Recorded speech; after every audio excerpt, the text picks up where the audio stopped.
అందరికీ నమస్కారం. నేను విశాలక్ష్మి సిస్టర్. ఈరోజు నీతి కథల్లో త్రికరణ శుద్ధిగా సత్కర్మలు ఆచరించాలి అనే కథని గురించి తెలుసుకుందాం. ఇంద్రద్యుమ్నుడు అనే రాజు చాలా సంవత్సరాలుగా స్వర్గంలో ఉన్నాడు. స్వర్గంలోకి వచ్చే ముందు భూలోకంలో ఎన్నో దాన ధర్మాలు చేసి యజ్ఞ యాగాదులలో బ్రాహ్మణులకు దక్షిణలు ఇచ్చి గోవులను రక్షించి దీన జనులను ఆదరించి ఎంతో ప్రసిద్ధుడయ్యాడు. ఇంద్రద్యుమ్నుడు చాలా కాలంగా స్వర్గంలో ఉండిపోవడంతో భూలోకంలో అతని కీర్తి తగ్గిపోయింటుంది అని భావించి ఇంద్రద్యుమ్నుని భూలోకానికి పంపేయాలి అని దేవతలు నిశ్చయించుకున్నారు. ఇంద్రద్యుమ్నుని కీర్తి శక్తి తగ్గిపోయాయి అని అతన్ని భూమి మీదకి పంపించి వేశారు.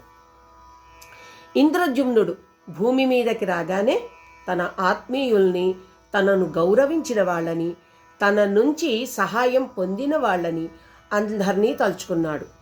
భూలోకానికి తాను తిరిగి వచ్చినందుకు అందరూ తన వారందరికీ చేసిన మేలును గుర్తుంచుకొని తనని ఆదరిస్తారు అనుకున్నాడు. ఎంతో ఉత్సాహంగా ఒక్కొక్కరిని కలవాలి అనుకున్నాడు. ముందుగా మార్కండేయ మహర్షి దగ్గరికి వెళ్ళాడు ఇంద్రద్యుమ్నుడు. మార్కండేయుని ముందు నిలిచి, నేను ఇంద్రద్యుమ్నుణ్ణి, ఎరుగుదురు కదా, భూమి మీదకి మళ్ళీ వచ్చాను అని ఎంతో సంతోషంతో అన్నాడు. కానీ ఇంద్రద్యుమ్నికి నిరాశ ఎదురయ్యింది. మార్కండేయుడు అతని వంక చూసి, నేనెరుగనయ్యా అన్నాడు. ఇంద్రద్యుమ్నునికి ఆశ్చర్యం వేసింది. తను కొంతకాలం స్వర్గంలో ఉండిపోయాడు. అయితే మార్కండేయ మహర్షి తనను గుర్తించలేకపోతున్నాడు అని అనుకుంటుంటే, ఇంద్రద్యుమ్న హిమాలయం మీద ప్రావాకర్ణుడు అనే పెద్ద ఉలూకము ఉంది. అది చాలా పెద్దది. నిన్ను తప్పకుండా అది గుర్తించగలదు. అక్కడికి వెళ్ళు అన్నాడు మార్కండేయుడు. మార్కండేయ మహర్షి తనకు తోడుగా వస్తే బాగుంటుంది అనిపించింది ఇంద్రద్యుమ్నునికి. తన మనసులో మాట చెప్పాడు మహర్షికి. నాయన, నేను అంత దూరం కదిలి రాలేను అన్నాడు మార్కండేయుడు. ఇంద్రద్యుమ్నుడు తానే గుర్రమై మార్కండేయుణ్ణి హిమాలయంపై ఉన్న ఉలూకము దగ్గరికి తెచ్చాడు. ఈ ఉలూకము నన్ను గుర్తుపడుతుంది అనే ఆశ ఇంద్రద్యుమ్నుని మనస్సులో కలిగింది. ఉలూకమా, నేను ఇంద్రద్యుమ్నుణ్ణి, నన్ను గుర్తించావా అన్నాడు ఎంతో ఉత్సాహంగా. ఉలూకము అతని వంక చూసి ఆలోచించి, నిజంగా నిన్ను నేను ఎరుగను అంది. ఇంద్రద్యుమ్నుని ముఖం వెలవెలపోయింది. ఇంద్రద్యుమ్నమనే సరస్సులో నాళిక జంఘుడు అనే కొంగ ఉన్నాడు. నాకంటా పెద్దవాడు. నిన్ను తప్పక గుర్తించగలడు అంది ఉలూకము. సరే, కొంగ తనని గుర్తిస్తుంది.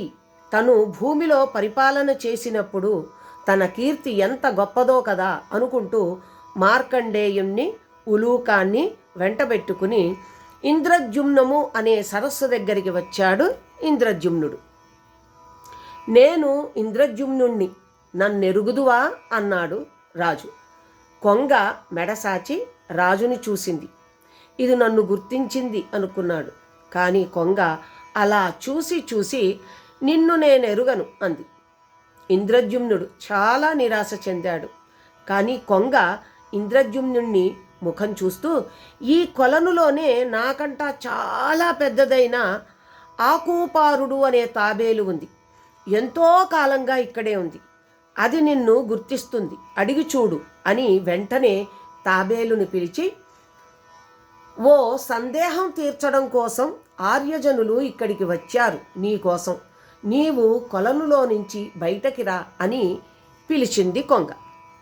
తాబేలు కొలను నుంచి బయటకి వచ్చింది.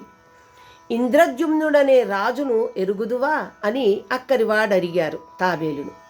అది కొంతసేపు ఇంద్రద్యుమ్న రాజును చూసి తలచుకొని కన్నీరు నింపింది. కన్నీరు జలజలా కారుతుంటే గొంతు గద్గదికమవుతుంది. వారితో ఇలా అంది, అయ్యో, నేనెరుగనా ఆ మహాగుణభూషణుణ్ణి, ఆ మహాత్ముడు నాకు తెలుసు. ఇక్కడ ఎన్నోసార్లు ఆపదల నుంచి కాపాడాడు. అంత గొప్ప వ్యక్తిని ఎన్నటికైనా మరువవచ్చునా? ఆ మహాత్ముడు ఎన్నో యజ్ఞాలు చేశాడు. భూరి దక్షిణలచే అందరినీ సంతృప్తులను చేశాడు. గోవులను దానంగా ఇచ్చాడు. అలాంటి ధర్మపరుని పేరున ఈ కొలను జగద్విఖ్యాతమయ్యింది.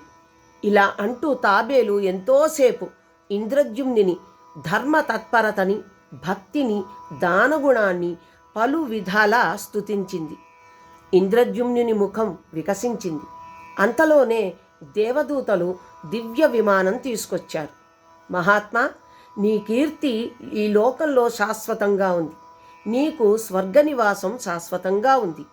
ఎవరు కీర్తి ఎంతకాలం ఈ లోకంలో వినబడుతూనే ఉంటుందో అంతదాకా పుణ్యలోక సౌఖ్యము కలుగుతుంది.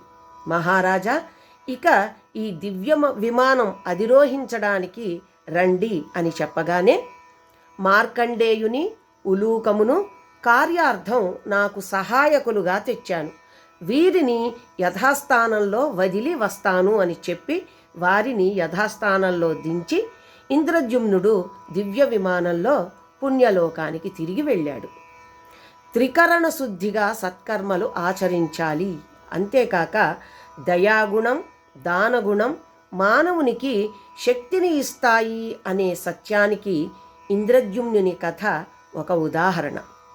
ఈ కథ ఆంధ్ర మహాభారతం అరణ్య పర్వం చతుర్థాశ్వాసంలోనిది.